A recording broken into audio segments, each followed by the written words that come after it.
On continue les bilans de cette saison 2025 de MotoGP avec l'équipe officielle Aprilia. N'oubliez pas de liker, partager, commenter et surtout vous abonner à la chaîne, c'est très important. Et nous, on est parti. Quelle saison a vécu Aprilia cette année ? Ça n'avait pas bien commencé, où il n'y avait absolument aucun résultat. Il y a même à un moment donné dans la saison, après les 3 ou 4 premiers week-ends de course, où ils étaient tout simplement derniers au championnat des constructeurs, derrière les marques japonaises. C'était vraiment très surprenant. Et puis à partir du Grand Prix de Grande-Bretagne, de la victoire de Bezzecchi, Aprilia a réussi à développer cette moto dans le bon sens. Marco Bezzecchi a fait un superbe boulot tout le long de la saison.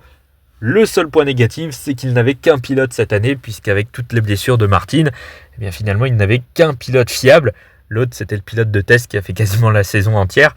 Et ça a été assez compliqué de son côté, logique. Mais en tout cas, du côté de Bezzecchi, ça a été très très positif. Et franchement, cette Aprilia, elle a été très compétitive. Et si on ajoute en plus l'équipe satellite avec notamment Fernandez, qui a aussi gagné sur cette machine, je pense qu'on peut dire que l'Aprilia, en fin de saison dernière, a été la meilleure moto du plateau, devant la Ducati, et peut-être même devant la GP24. C'est bien possible aussi. En tout cas, ça montre bien le rebond qu'a fait Aprilia, surtout par rapport au début de saison, puis même par rapport à l'année dernière, où la moto était compétitive, mais sans plus. En tout cas, les pilotes étaient un petit peu en difficulté par rapport aux autres années, notamment en 2022 et en 2023, où il y avait eu pas mal de victoires, en tout cas plusieurs. La saison dernière, il n'y en avait eu qu'une pour l'Aprilia.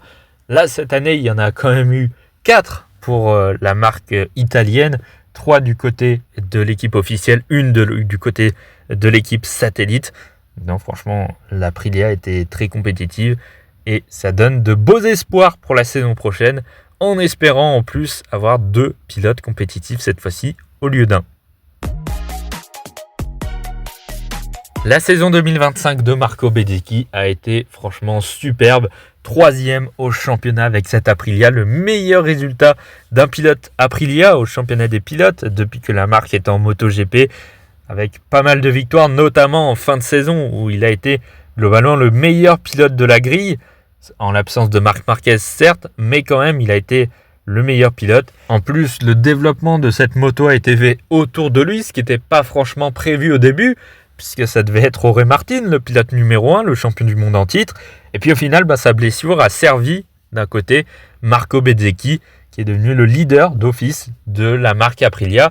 Le début de saison a été très compliqué, où il arrivait à rentrer dans le top 10 à peu près. Il était même bousculé un petit peu par le rookie Ayogura. Et puis à partir de la Grande-Bretagne, il a fait un week-end superbe. Il a fini par gagner même. Ça a été finalement le lancement de la saison de Marco Bezzecchi et d'Aprilia. Et puis par la suite, il a enchaîné les podiums, les bons résultats, les victoires ensuite en toute fin de saison. Donc non, franchement, il a été très très compétitif, aussi bien sur un tour le samedi en qualification, où il a signé quand même pas mal de pole position en fin d'année, qu'aux courses sprint ou en course principale, où il a accumulé les victoires là aussi.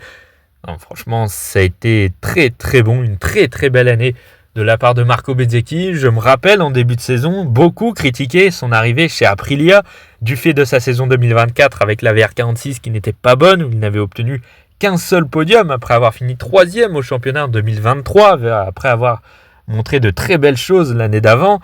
Et puis il a eu une saison moins bien, ça arrive, avec une moto aussi qui n'était pas hyper bonne non plus. La GP23, ça a été compliqué pour les équipes satellites notamment. Donc d'un côté, je me suis dit, c'est pas possible qu'il ait perdu tout son talent.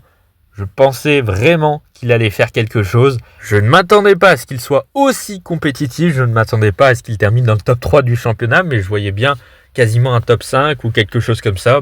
C'était même mieux que mes espérances. Mais mes espérances à moi étaient plus fortes que ce que les gens pensaient. J'ai l'impression, il y a pas mal de gens qui disaient qu'il ne méritait pas sa place et qu'il n'aurait jamais dû arriver ici. Moi, j'étais tout à fait très optimiste de l'arrivée de Bezzecchi chez Aprilia et puis ça m'a donné raison. Marco Bezzecchi a fait une superbe année et en plus, c'est lui qui a pu diriger Aprilia sur le développement de la moto, donc c'est tout à son avantage au final. À voir en 2026 qu'il se passera avec un Jorge Martin qui reviendra en forme l'an prochain. Mais voilà, en tout cas, Marco Bezzecchi s'est fait une place dans l'équipe officielle Aprilia. Il est un pilote hyper compétitif.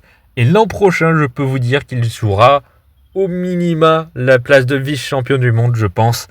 Il faut voir aussi ce que donneront les Ducati l'an prochain. Bon, de là à battre Marc Marquez l'an prochain, ça va peut-être être un peu compliqué, mais voilà, l'an prochain, je pense qu'il sera tout à fait capable de faire les mêmes choses qu'en 2025, voire mieux. Et puis pour Jorge Martin, il n'y a pas beaucoup de choses à dire finalement de sa saison, puisqu'il y a eu très peu de courses de fête. Il est arrivé durant la saison au Qatar, il s'est blessé d'office dès la course, dès sa première course de la saison. Il est revenu plus tard dans l'été avec des résultats plutôt intéressants, franchement, notamment sa 4e place en Hongrie. Il a eu plusieurs top 10 également, donc c'était plutôt positif. Et pour la deuxième partie de saison, on aurait pu penser à Jorge Martin sur les podiums. Franchement, je m'y attendais. Et en plus, au vu de la compétitivité au final de l'Aprilia qu'on a vu en fin de saison, il en aurait été totalement capable. Il aurait même, je pense, pu remporter au moins une course, surtout avec l'absence de Marc Marquez. Sauf que, manque de bol, lui aussi s'est blessé au Japon. Et là, pour le coup, c'était de sa faute parce qu'il a raté le frein et qu'il allait percuter son coéquipier. Donc, bon, là, pour le coup, c'était vraiment de sa faute. Mais voilà, 3 blessures dans la saison, ça fait beaucoup. Ça a démarré dès les tests, ça a continué au Qatar, et puis au Japon ensuite. Ça a été un véritable calvaire pour Jorge Martin qui a enchaîné les chutes et les blessures. Donc voilà, au final, il termine 21e au championnat. Mais il avait un niveau qui aurait pu être vraiment bon avec cette Aprilia. Alors le seul point noir, gros point noir à un moment donné de la saison, c'est qu'il a voulu quitter Aprilia pour Honda directement, alors qu'il lui restait 1 an de contrat. Bon, au final, il n'a pas pu. Il restera en 2026.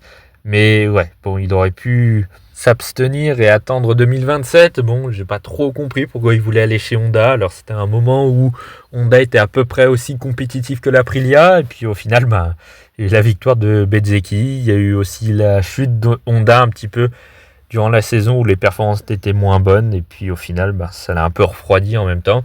Puis même contractuellement, il ne pouvait pas casser son contrat. Donc voilà, au final, il ne s'est rien passé du tout. Et bon, c'est dommage, cette période de la saison, où même quand il n'était pas là, on n'entendait que lui au final. Donc c'est dommage. Alors, les relations ont l'air de ne pas avoir été trop frictionnées, puisque ça a l'air de plutôt bien se passer maintenant entre Aprilia et Jorge Martin. Alors, est-ce qu'il sera là en 2027 et est-ce qu'il ne sera pas là? Ça, on verra ça plus tard. Mais en tout cas, voilà, il va devoir se concentrer maintenant sur 2026 et tenter de retrouver son niveau de l'année dernière et de ces dernières années avec Ducati. En tout cas, une première expérience avec Aprilia qui était juste catastrophique. Pas à cause de la moto, pas à cause de lui, mais à cause, on va dire, un petit peu de malchance durant cette saison. En tout cas, pour lui, le numéro 1, il ne lui aura absolument pas porté bonheur cette année. Et puis du coup, il y en a un que ça a rendu heureux, j'imagine, cette année, c'est Lorenzo Savadori, que l'on n'a jamais autant vu sur une saison de MotoGP. Même durant son année de titulaire en 2021, il s'était blessé en cours de saison, puis remplacé par Viñales. Il avait fait que, je crois, la moitié du championnat. Bon, là, il a fait une bonne dizaine de courses, voire même un peu plus, même. Bon, voilà, Savadori, ça reste un pilote test, un pilote qui n'est pas non plus très rapide, donc... j'arrive même pas à voir pourquoi Aprilia le garde comme pilote test, parce que est-ce que ça rapporte beaucoup? Je sais pas, parce que Savadori, ça n'a jamais été un pilote qui a fait quoi que ce soit en Grand Prix ou ailleurs, donc en tout cas, si Aprilia le garde, c'est que ça doit bien se passer, a priori. Bon, en termes de résultats en course, évidemment, on n'est pas du tout du même calibre que Jorge Martin ou que Marco Bezzecchi, loin de là. Il y a eu un seul Grand Prix où il a été vraiment compétitif, où franchement il a fait son meilleur résultat, son meilleur Grand Prix en carrière. C'était au Grand Prix de France, sous la pluie, c'était un peu compliqué ce Grand Prix de France, et il a terminé 9e quand même de la course, ce qui était franchement très très bien pour Lorenzo Savadori.